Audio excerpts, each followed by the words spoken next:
If you're looking for another podcast to fuel your adventures, check out Camp Nowhere, a freeform audio journey into life off the beaten path.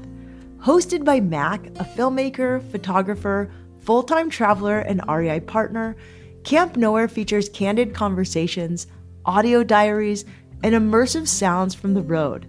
On the show, she discusses how her experiences have taught her to navigate life's unexpected moments and thrive in the unknown. Camp Nowhere is for those who are passionate about the outdoors, travel, and the things you can learn about yourself along the way. Ready to dive in and embrace the unknown? Listen to Camp Nowhere today, wherever you listen to podcasts.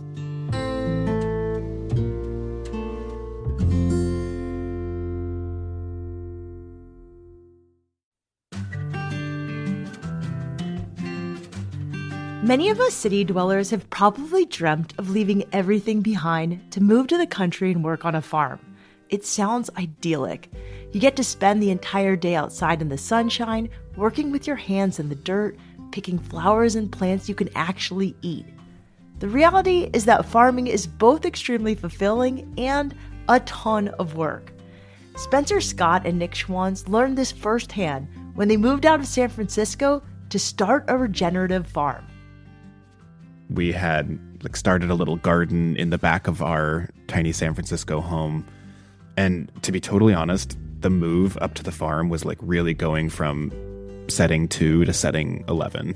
We joke about how we grew 4 cherry tomatoes. So we're let's buy a 10-acre farm. That's Nick. In 2020, Nick and his husband Spencer bought a piece of land in Guerneville, California, about an hour and a half north of San Francisco.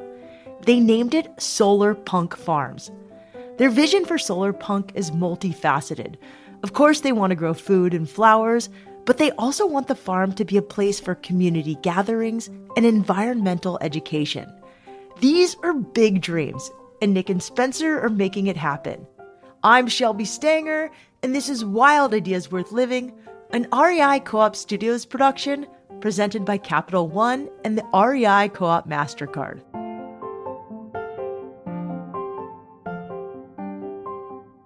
Before their transition into agriculture, Nick and Spencer's lives were on very different tracks. Nick had a career in brand strategy at Impossible Foods, the company that makes plant-based meat. Spencer had gone to school for bioengineering, and he was working in cancer therapeutics. Nick Schwanz and Spencer Scott, welcome to Wild Ideas Worth Living. I'm so excited to talk to you both. We're so excited to be here. Yeah, thanks so much for having us. We haven't had such cool farmers on in a really long time. Don't know if we're cool farmers. But... I don't know. You guys sound really cool. How did you two meet really quickly? Let's just get a little background. We met super romantically on Instagram. That's so romantic. What happened? Did someone slide into your DMs? Yeah, I think Spencer here. Nick saw a photo of me on his Explore feed and started following me, and then a couple of months later I slid into his DMs. I'm glad you took ownership of that one. Normally we're each trying to pawn the buck off on who slid into whose DMs. But... Yeah, it was me. What about you guys attracted you to each other? Yeah, Nick here. I mean, the honest truth is the algorithm was hey, you like cool outdoorsy guys with 6-packs. You're probably going to like this person. And I looked at his profile and was oh, actually he's really smart and into all the same things I'm into. And then tried to secretly flirt with him for a while by following and commenting on things, but never really talking to him directly. But were it was you guys a true 21st century romance? Were you guys living in the same town? We weren't. I was in San Diego finishing grad school, and Nick was in the Bay Area. But when I moved to the Bay Area and I knew Nick lived there, I slid into his DMs and was hey, I'm new to town, show me around. For my part, he's a long distance marathon runner, and his Instagram was all beautiful sunsets, out running in the hills. And I was this guy seems cool and is into outdoors as well. And also had a 6-pack, so that didn't hurt. Had. You know what? I also like someone with a 6-pack, so yeah. I'm equally shallow. I love that. Yeah. So I'm curious, how did you guys each get interested in farming? What were you doing before you two met and started Solar Punk Farms? Spencer, do you want to start, or Nick? Yeah, Nick here. It was interesting. We kind of had very different but mirrored pathways to this, in that we both had jobs that we had been focused on for a really long time, and then we got interested in the climate crisis for different reasons, and then we were like, hey, okay, now we're working a lot in the climate space, but we want to be doing something that's a little bit more hands-on and connected to actual soil and actual earth. And so we, like everybody else, saw The Biggest Little Farm. Oh no, I knew you were going to tell me you saw this movie. We joke that we have a Biggest Little Farm jar here at the farm, that anytime people ask if we've seen it, we're like, okay, put $1 in there. But I'm from Idaho. I had like farm, not like climate farm, but just like agricultural dreams for a long time. But it was always kind of a way off thing. And we'd romanticized it a ton. And as soon as COVID hit, we had like a screw it moment and started looking around at places, found this place, and the rest is history. Okay, this is amazing. But back up, Spencer, I want to hear what you were doing during this time. My entry into climate was very much from like the scientific perspective. I'd always been interested in environmentalism and ecology. And in 2018, the IPCC report on climate came out, the Intergovernmental Panel on Climate Change. And I was just like, you know what? This is a really important and dire issue. And I was feeling stagnant in my professional life, and I'd always wanted to exercise a little more creativity. So I made plans and ended up leaving my job to try to be a climate communicator and educator. And so together we started like reading books about regenerative agriculture and taking care of soil, and it just became our hobby. And we started ideating like, what if we took on a little bit of a regeneration project? Regenerative agriculture involves working with natural systems to enhance soil, improve biodiversity, and make the land more resistant to climate change. In 2019, Nick and Spencer started hatching a 5-year plan so they could explore this method on their own piece of land. They casually started looking for property outside of San Francisco, and then COVID hit. Their 5-year plan accelerated into a 1-year plan. That's when they found 10 acres in Guerneville, California. It is a queer vacation destination town, an hour and a half outside of San Francisco. It was like within our budget and just had like all of these things going for us. And so we went out to look at spots here, and we weren't even committed at that time. We were still like, is this what we want? And when we walked onto this spot, it was like, yes, this has to be the project. This has to be the space. The big thing is that we did not buy a farm. We bought like an old horse property. There was literally nothing except for pigweed growing anywhere. So we bought a dead piece of land. And the goal is to turn it into a farm. And that's kind of the really fun part of this whole adventure is oftentimes we'll say, oh, we started Solar Punk Farms, but we're not farmers. We have not earned that moniker. We are ecological hobbyists and storytellers and really passionate about what we do. But we are becoming farmers over time, just like the soil is becoming a farm over time. Yeah, I think that's a very important distinction because we actually weren't looking for a farm. We were specifically looking for a place that needed regeneration because we wanted to go through that like dirt to soil process. Can we talk about that? Because when I watched Biggest Little Farm, for people who haven't seen it, they buy this giant patch of dirt, just like you guys did. I mean, it's been a while since I watched the movie, but like they do a lot of things to make this stuff from like clay, dirt to actual soil where you can grow crops in. How did you know that this was a hell yes for you? Well, one of the big reasons we knew is there's the emotional side of it where you just have like a big warm fuzzy feeling, which we definitely had that. And then the actual area that we're on, the piece of land, is surrounded by redwoods, and it's in this beautiful part of the country that's technically like a rainforest. Like all of the stuff around it felt absolutely incredible. And there was a lot of just like gut sense of hell yeah. But one of the real reasons that we kind of committed to this is that when we came here, Spencer had done some research and reached out to a local institution called the Occidental Arts and Ecology Center, which is a very famous permaculture education location here in Northern California. And one of the founders agreed to come out and basically walk the land with us. And you could see her eyes opening up, and she was able to see all this stuff we couldn't see, right? Like we would see this big dead piece of dirt, and she would be like, well, there's dock over there, so I can tell this is where water is settling. And, there's nothing but really bindweed over here, which means that the soil is really compacted. She just like told us all of these things, and our eyes just started getting bigger and bigger and bigger. And when we finished our walk around, we were like, well, what would you do? And she's like, it's not about what I would do. It's about what you guys would do. And I think you guys can do really cool stuff here. And I think that really like stiffened our backbone in a great way.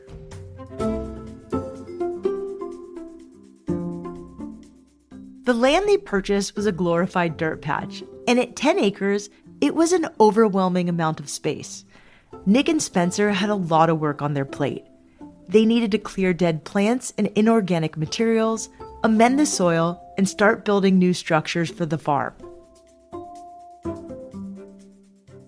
You bought this land, and it wasn't in amazing condition. You said horses had been trampling on it. What was the first thing you did to transform it? Everything we learned about regenerative agriculture, it's like, don't till the land, you're going to disturb the life in the soil. But you get an exception when there isn't any life in the soil to begin with. And so the first thing we did was we decompacted the soil with a big excavator that dug it up once and then kind of mixed it together. And then we immediately planted the cover crops, and those serve multiple functions. One, they help retain water, they help shade the soil from the UV rays, and they also put nutrients back into the soil. So life is really good at, creating the conditions conducive to life. That was kind of step one. And we did a bunch of other strategies too. We brought in oyster shell and compost and chicken manure. It was really just about getting as much organic and biologically active material back on site as we possibly could. And then with great rain and great biological material come great worms. And we now have tons of worms. And we also have chickens, which we use to kind of turn our organic material into nitrogen-rich fertilizer. And that was the first start, is really just thinking about soil is the biggest asset. Currently, we don't have soil. We just have dirt. How do we start turning that into biologically diverse, organic, rich soil? And then from there, we can start planting out. Can you take me on an audio tour of your farm? Like, I can't see it. Can you take me on a tour and then explain like where you guys live in relation to this place? Totally. Yeah. So there's basically like sort of this like bowl of redwood trees that kind of just like hugs the farm. And so when we first moved, it was just basically all flat dirt. But now 5 years in, we've kind of created these couple different sections. On the right-hand side, as you go in, there's what we call the food forest. And that's about a 3/4 acre area where we have now planted between 80 and 90 different fruit and nut trees. So everything from apples, pears, oranges, all that kind of stuff, to more fun things like hazelnuts and almonds and mulberries. And it's kind of its own little ecosystem that you can just kind of walk through and snack your way through. And that'll be open to the public as like an educational experience. On the left-hand side, we've recently built a community garden area so that we can have folks who don't have gardening space come and garden at our spot. A little bit farther in is our kooky, crazy solar punk greenhouse, which is very not practical, but super, super beautiful. And so we love it anyway. And then we have a market garden area where we grow all of our like traditional veg and flowers that we sell at market. And then a little bit past that is our main house, and that's where we live and our farm manager lives. Behind the house is this flat area that when we first moved in was kind of dead, and we have, because we didn't have time to do a full plan on it, we've turned that into a wildflower meadow that just kind of like sits there for the next couple of years until we figure out what we want to do with that space. And then all the way in the back is where the sort of like open bowl ends and you go into the forest. And the forest area is kind of where we do events like music shows or weddings or book talks, because the redwoods are an incredible place to gather and celebrate different things. Did I miss anything? The only thing that Nick missed is the barn. We have a big barn where it used to be a 5-stall horse barn. And we've kind of transformed it into a party barn / like event space. And then out in front of the barn is a large pergola that Nick and his dad built. So that was important for having a place to gather. And it's become kind of the center of the social activity for larger events. When are you guys going to have a Netflix show? Honestly, you want to hear a funny story? When we first moved up here, my friend worked in reality TV, and they were like, we see this great like opportunity to have like this like queer farm story. And so they like got somebody from Bravo to come and do an interview with us, and they interviewed us. And then the next day my friend called and she was like, oh yeah, so apparently you guys aren't dramatic enough. Yeah. So they're going to pass. And like, to me, I'm like, that is now my brand. I'm like, Solar Punk Farms, not dramatic enough for Bravo. Yeah.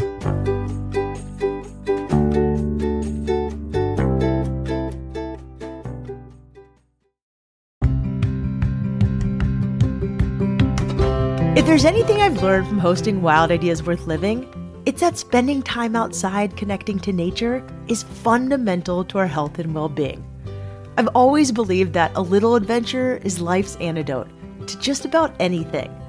But the truth is, millions of Americans lack access to the outdoors and don't feel safe or welcome outside. That's why every year Capital One and the REI Co-op MasterCard donate $2 million to the REI Cooperative Action Fund, supporting nonprofits that create a more equitable outdoors for everyone. Plus, the REI Co-op MasterCard offers great benefits, rewarding everyday purchases to support your outdoor adventures. To top it all off, you can see if you're pre-approved for the REI Co-op MasterCard with no risk to your credit score. Visit rei.com/MasterCard-podcast today to learn more about these benefits and to see if you're pre-approved. That's rei.com/MasterCard-podcast. Terms apply.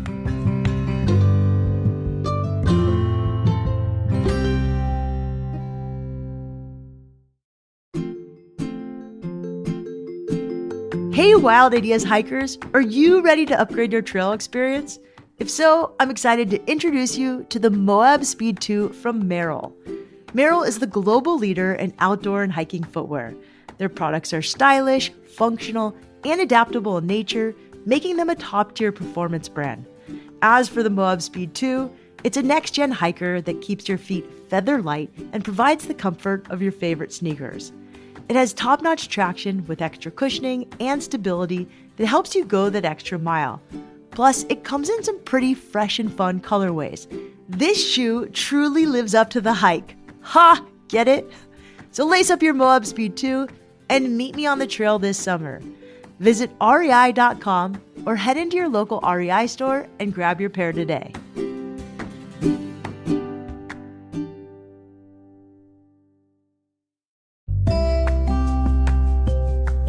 Hey, Wild Idea listeners, do you ever find yourself craving a quick, delicious energy boost while on the trail?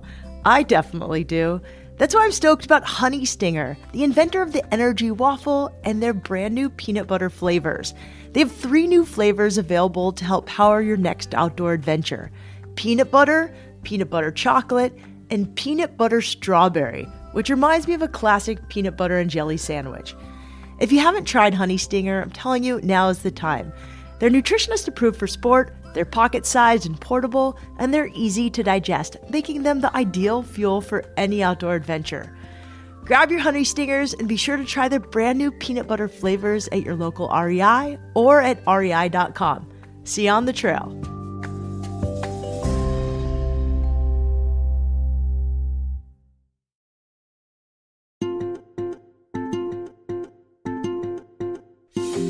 Nick Schwanz and Spencer Scott own Solar Punk Farms, a regenerative farm near San Francisco. The pair left their city life behind for a 10-acre horse property in 2020. Since then, they've been working to make it a hub for growing food and flowers, gathering community, and educating others about climate change. As a nod to their alternative vision, Nick and Spencer chose a unique name for this project, one that signified the hopeful, sustainable future that they're working toward. Enter solarpunk. It was like this genre in response to cyberpunk and steampunk that are these very like dystopian visions of the future.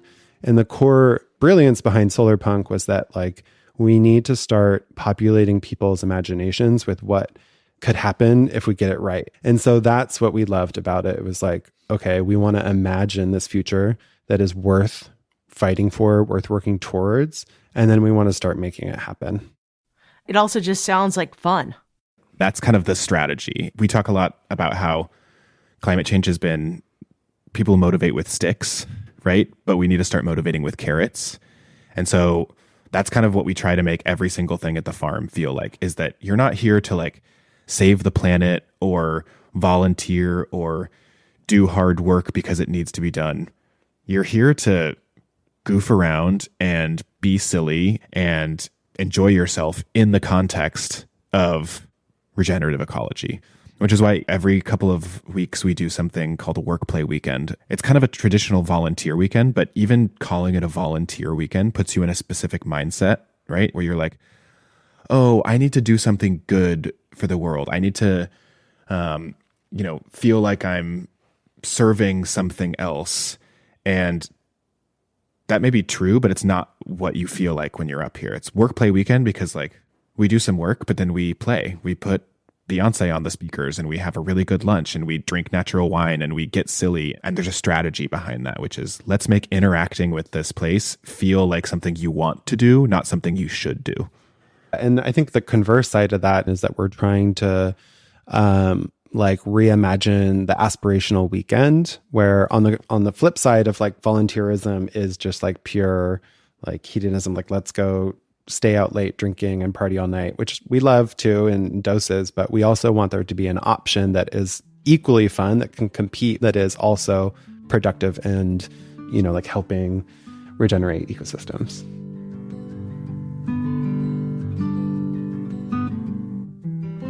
In addition to bringing folks out to work alongside them, Nick and Spencer also invite school groups to the farm for education sessions, put on events for local schools and organizations, and they throw some pretty incredible parties. The two even hosted their own wedding on the farm in 2023.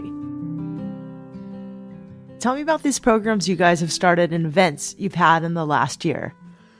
The events has sort of been the thing that's been super fun because we're starting to see like, if you thought of like the first couple of years as really investment years, right? We're like now kind of seeing return years because all of like the time and energy and money that we put in the first couple of years is starting to like turn into really fun enjoyment for folks. The party barn that Spencer mentioned is super kooky. It had like 5 different stalls for horses and we turned each of them into like a different themed bar. So there's like a beach bar filled with sand. There's like a Western bar where you have like an old piano and tumbleweeds. We have a little like Japanese sake bar.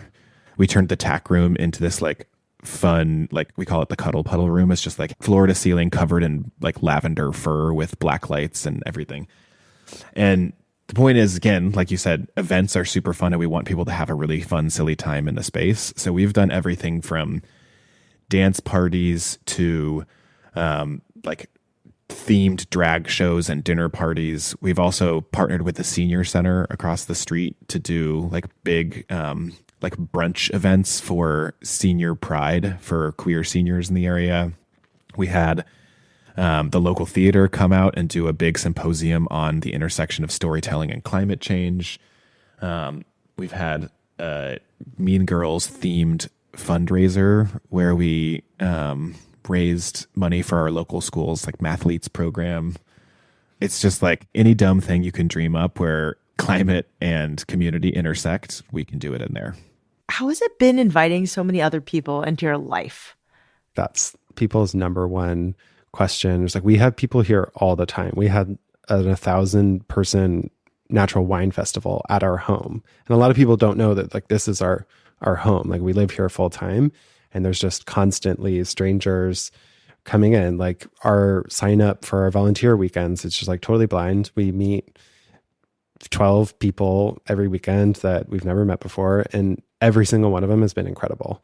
And I think a lot of people do recognize and tell us, because we don't even really realize it, that it's not a normal thing to just like be totally fine with strangers constantly being at your house.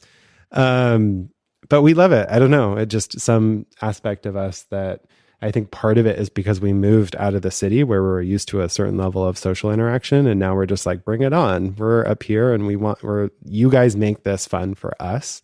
And that's been such an essential part of it. And I do think that have lots of stories of people who have come up here and kind of like it's opened some pathways to them and inspired them to do things differently. Yeah, I think we're also just at a time where everybody wants to be doing something that's more in line with like their version of humanity, and being in a space where you see somebody else who's doing all these cool things is helpful, but also being in a space where you can see people doing it imperfectly like we are.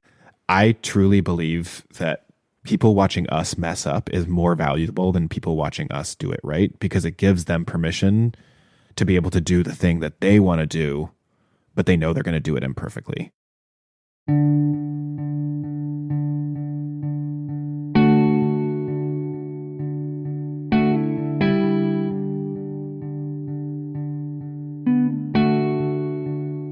So for people who want to just start small, what are some things we can do to incorporate regenerative practices? Like maybe someone who has a couple of raised beds at home, or they have a plot at their local community garden. Like what can those people do?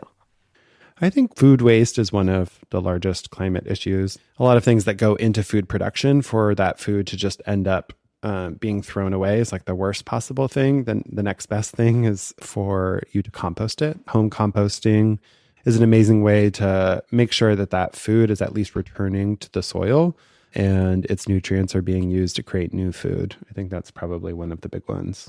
Yeah. Some other really like low hanging fruit is minimizing the plastic that you're using. So trying to find ways to use natural materials if you want to do like weed guards or, metal tools as opposed to plastic tools. And then also obviously for home gardeners, like really look at the inputs that you're using. So any fertilizer, making sure that they're not synthetic fertilizers, but trying to use natural biological inputs. There are tons of ways to use what you already have, like the leaves that fall down from your tree. Use that as mulch, or like put that at the bottom of your garden bed and let that decompose.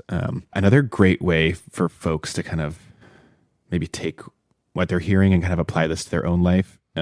Spencer and I, when we first started thinking about putting our brains together around climate stuff, we like sat in a room with a big whiteboard, because we get the question all the time. We're like, okay, you guys are constantly talking about sustainability and climate. What should I do in my own life? And so we were like, how do we do this in a productive way? So we drew out this thing that we now call the Pentagon, which is like the 5 main areas that somebody has individual autonomy to create positive change from a sustainability climate perspective. And they are, I'm going to try to remember all of them. It's like your financial life, your behavioral life, your professional life, your social life, and your civic life. And so those are the 5 like sort of domains that you have the ability to affect things. Your financial life is where do I spend my money?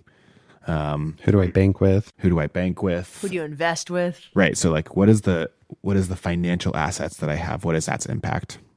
Your professional life is who do I work for? What do I do for them? What kind of impact do I make internally?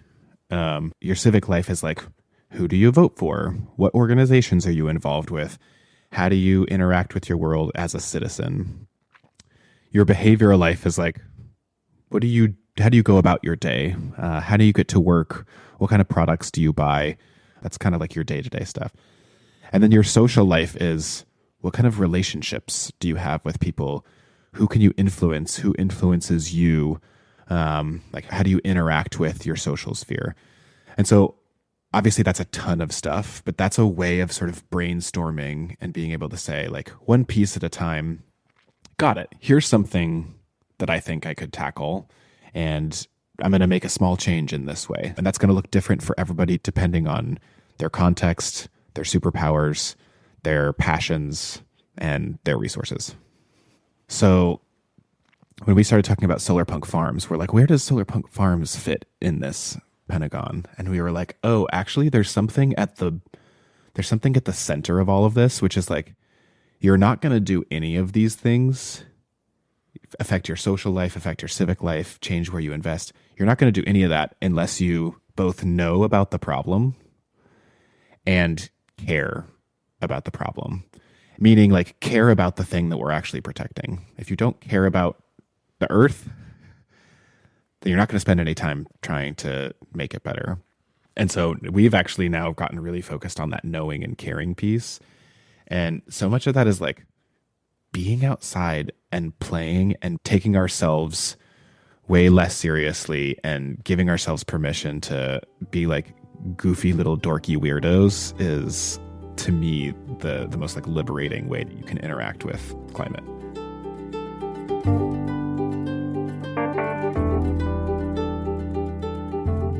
I think Nick's advice is really great.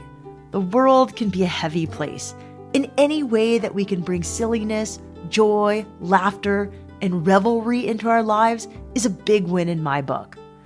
If you want to see what events are coming up at Solar Punk Farms, you can find more on Instagram at Solar Punk Farms or at solarpunkfarms.com.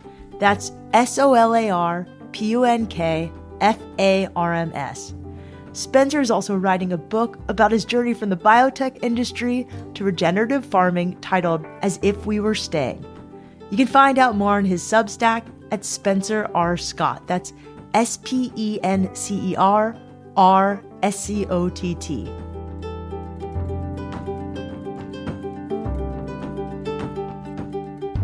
Wild Ideas Worth Living is part of the REI Podcast Network. It's hosted by me, Shelby Stanger, produced by Annie Fassler, Sylvia Thomas, and Sam Piers-Nitzberg of Puddle Creative. Our senior producers are Jenny Barber and Hannah Boyd. Our executive producers are Paolo Motola and Joe Crosby. As always, we love it when you follow the show, take time to rate it, and write a review wherever you listen. And remember, some of the best adventures happen when you follow your wildest ideas.